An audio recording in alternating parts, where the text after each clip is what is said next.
हथियार थे उनके पास। सूचना आई हथियारों को समेटना है, खतरा हो सकता है। अप्पा जी जोशी को साथ लेकर गए उनके पास।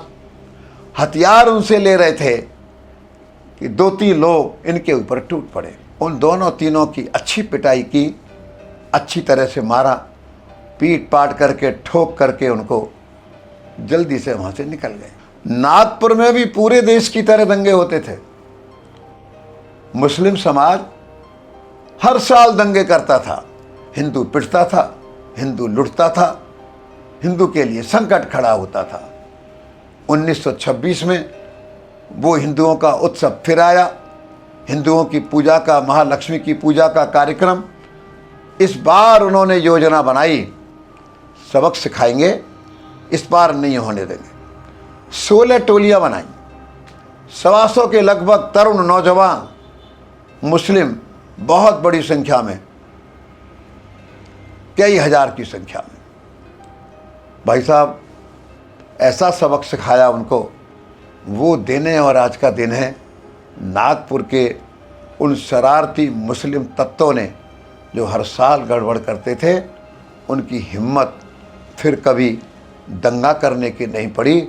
और उस समय डॉक्टर मुंजी जी जैसे लोगों ने और अच्छे लोगों ने इनकी पीठ को थपथपाया। खुद निर्धन जरूर थे, लेकिन इनके अपने साथियों का मदद करने का मन पूरा रहता था।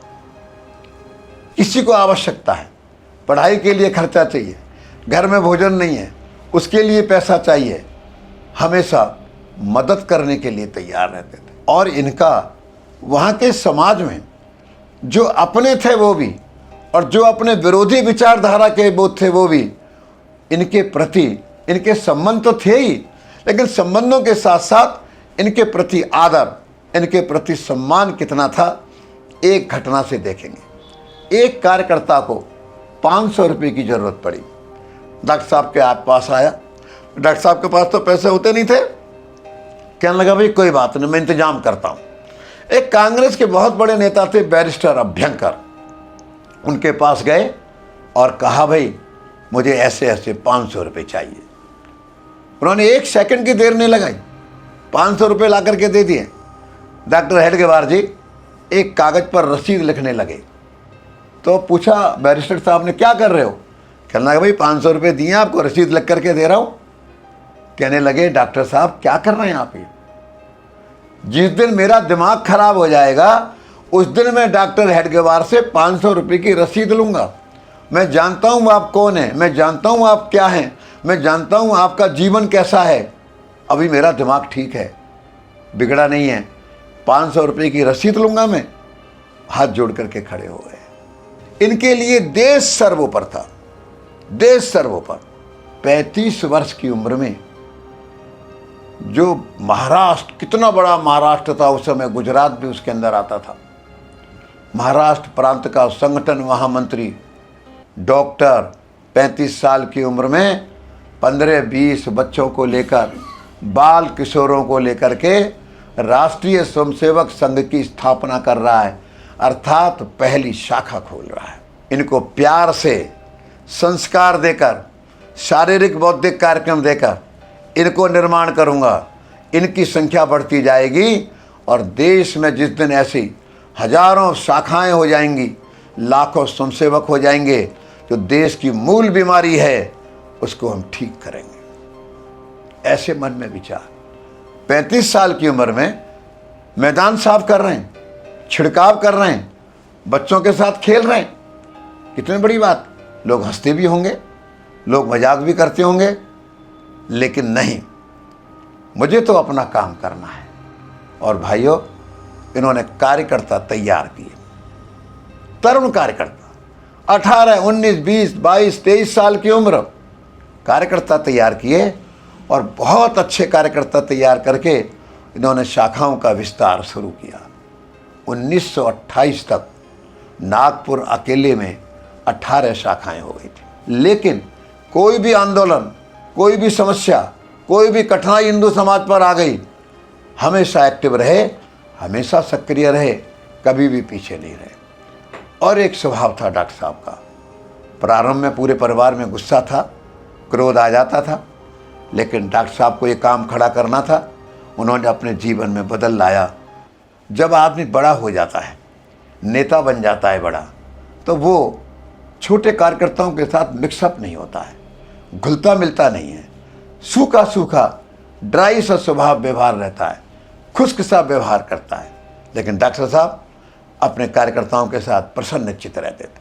कार्यकर्ता बड़ा है या छोटा, दुख सुख में तो भाग लेते ही थे, लेकिन मिलने में, मिक्सअप होने में कभी ये नहीं सोचते थे भाई मैं बहुत बड़ा आदमी हूँ। आगे चल करके पूजनीय गुरु जी से उनकी पहली भेंट होती है अप्रैल 1932 में। बड़े बड़े लोग और भी आपको मिलने के लिए आते थे, मिलते थे।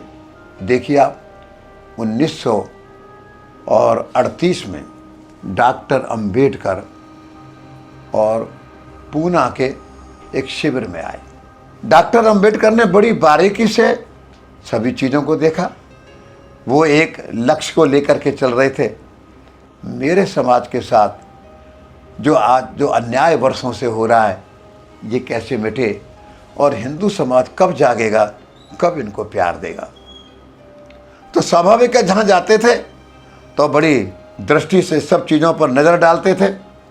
शिविर में भोजन हो रहा है, मंत्र हो रहा है, और जो मेरे बराबर में बैठा था पूछा भैया तुम्हारी जाति क्या है। जो वितरण कर रहा था पूछा भैया तुम्हारी जाति क्या है। देख करके हैरान रह गए। कोई शोर नहीं, कोई आवाज़ नहीं, साइलेंट रिवॉल्यूशन। बराबर में भोजन करने वालों में भी उनके समाज के लोग हैं, हम जिसको कह सकते हैं हरिजन बंधु हैं, और जो वितरण कर रहे हैं उसमें भी हरिजन बंधु है। उन्होंने बोला मैंने ऐसा अस्पृश्यता दूर करने का इतना खामोश और मौन कार्यक्रम कहीं नहीं देखा है जो चलता होगा। 1938 डॉक्टर अंबेडकर। 1939 में महात्मा गांधी वर्धा के शिविर में आए। बैठे, सब चीज़ों को देख रहे हैं। उनके बराबर में अप्पाजी जोशी बैठे। क्या कहा उन्होंने अप्पाजी जोशी को 1939 में? अद्भुत दृश्य है, कितने कमाल का वातावरण। मैं पूरे देश में जाता हूँ, ऐसा वायुमंडल, ऐसा वातावरण, कोई बड़ा नहीं, कोई छोटा नहीं, कोई ऊंचा नहीं, कोई नीचा नहीं, और किस ढंग से आप संस्कार, देशभक्ति की सब दे करके और आप जो है ना काम करते हो, उन्होंने अप्रिशिएट किया। मई 1940 में डॉक्टर श्यामा प्रसाद मुखर्जी मिलने आए। बातचीत हुई, देश की, समाज की समस्याओं पर चिंतन हुआ। जून 1940 में नेताजी सुभाष चंद्र बोस आए। आप और हम जानते हैं डॉक्टर साहब उस समय बहुत बीमार थे। कुछ दिन के बाद तो उनका देहांत हो गया था। आए, लेकिन उनकी बात नहीं हो पाई। लेकिन 1928 में जब कलकत्ता में अखिल भारतीय कांग्रेस का अधिवेशन था तो नेताजी सुभाष चंद्र बोस के साथ उनका वहाँ पर मिलना भी हुआ, उनके साथ बातचीत भी हुई। ऐसे समाज के बड़े अच्छे अच्छे लोगों को संघ के कार्यक्रमों में, शिविरों में, वर्गों में उनका लाना रहता था। वो लाते ही रहते थे भाइयों। तो भाइयों, हमको ध्यान में आएगा कि डॉक्टर साहब ने किस प्रकार से, संगठन तो बहुत खड़े होते हैं, कोई 2 साल चलता है, कोई 10 साल चलता है, कोई 20 साल चलता है, कोई एक जाति में चलता है, कोई एक ज़िले में चलता है, कोई 10 जिलों में चलता है, कोई एक प्रांत में चलता है, कोई आधे प्रांत में चलता है। जब संघ प्रारंभ हुआ 1925 में, उसके बाद आज तक हजारों लाखों संगठन खड़े होंगे। उनमें से अधिकतर का हाल क्या है? मुझे तो याद है 1924 में कम्युनिस्ट पार्टी की भारत में स्थापना हुई थी। उनका नारा था दुनिया भर के मजदूरों एक हो जाओ। और डॉक्टर हेवार का नारा नहीं था, उन्होंने हिंदू समाज को संगठित करने का, उसके अंदर कूट कूट कर देशभक्ति भरने का, अनुशासन लाने का ये जिम्मा उठाया था। आइए आज समीक्षा करे कोई इतिहासकार, कोई विद्वान ठीक तरह से 1924 में शुरू हुआ कम्युनिस्टों का आंदोलन, उनकी पार्टी का क्या हाल है। सीपीआई, सीपीएम, नक्सलाइट कितने हिस्से हो गए। आज कम से कम 24-25 हिस्से कम्युनिस्ट पार्टी के हो गए। उसका बंगाल में प्रभाव का क्या हुआ, केरल में प्रभाव का क्या हुआ, उसका त्रिपुरा में उसका प्रभाव था क्या हुआ, और भी कुछ बेल्ट थी उसका क्या हुआ, पूरी दुनिया में कम्युनिस्टों का क्या हुआ। और राष्ट्रीय स्वयंसेवक संघ आज हिंदुस्तान का सबसे बड़ा राष्ट्रवादी दल है, सबसे बड़ा देशभक्तों का संगठन है। डॉक्टर साहब ने ऐसा बीज बोया था। आज 21 जून वो दिन है जब ये महापुरुष, जब ये महामानव, जो काम विवेकानंद जी, महर्षि अरविंद जी, स्वामी दयानंद जी जो विचार दे गए, देश कैसे संगठित और खड़ा हो, उन्होंने उसको प्रैक्टिकल शेप दिया उनके विचारों को। उनके विचारों पर काम करके आज कितना बड़ा संगठन खड़ा किया हो। कहीं भी घटना घटती है, बाढ़ आ जाए, तूफान आ जाए, कहीं भी युद्ध हो जाए, 62 का हो, 65 का हो, 71 का हो, 99 का हो, अक्टूबर 1947 में पाकिस्तान के कबायलियों का हमला हो, संघ सबसे पहले जाता है। और ये सब काम करते करते, चाहे वो देश का विभाजन हो, सैकड़ों स्वयंसेवक भारत की बदवेदी पर बलिदान भी हो गए होंगे, अपना शीश भी चढ़ा गए होंगे। और भाइयों, डॉक्टर हेडगेवार जी ने जो संघ प्रारंभ किया, इसका विकास एकदम नहीं हो गया। रात को सोचा मुझे संघ खड़ा करना है, विजयदशमी 1925 को मोहितेवाड़ा के अंदर, और सब किताब छापकर रेडीमेड दे दी, ऐसा नहीं हुआ है। 17 अप्रैल 1926 को इसको नाम मिला है। इसका जो पहला संचलन हुआ है उसकी 30 संख्या थी।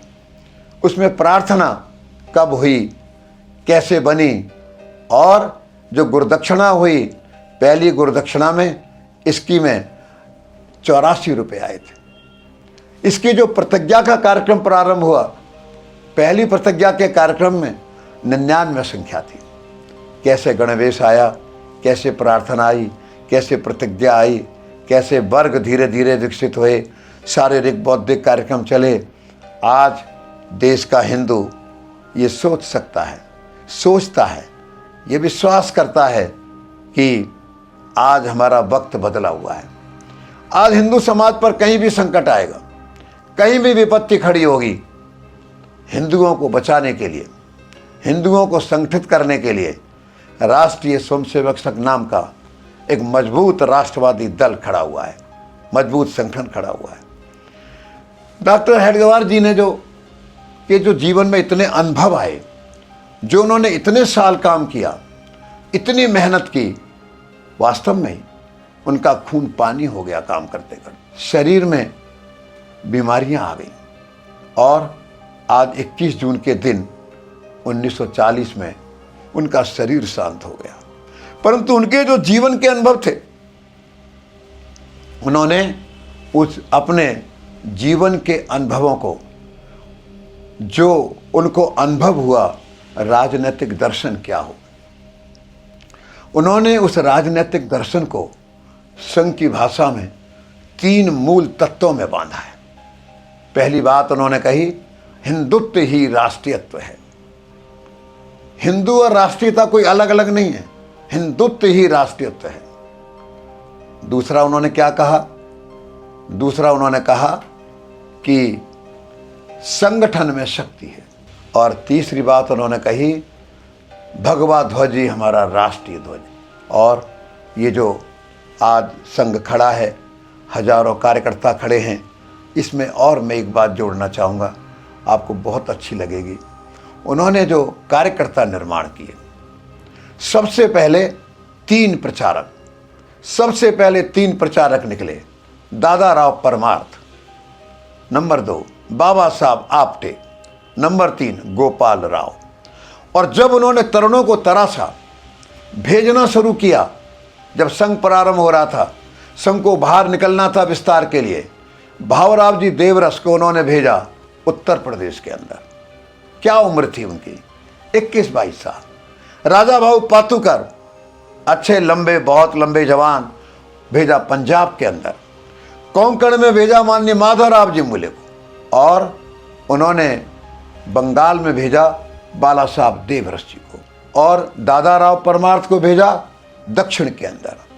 ऐसे उन्होंने कार्यकर्ता बना बना करके तराश करके हिंदुस्तान के सब प्रांतों में एक दादा राव परमार्थ और बाबा साहब आप्टे को छोड़ दिया जाए, अधिकतर प्रचारक जो उन्होंने निकले और पूरे देश में गए।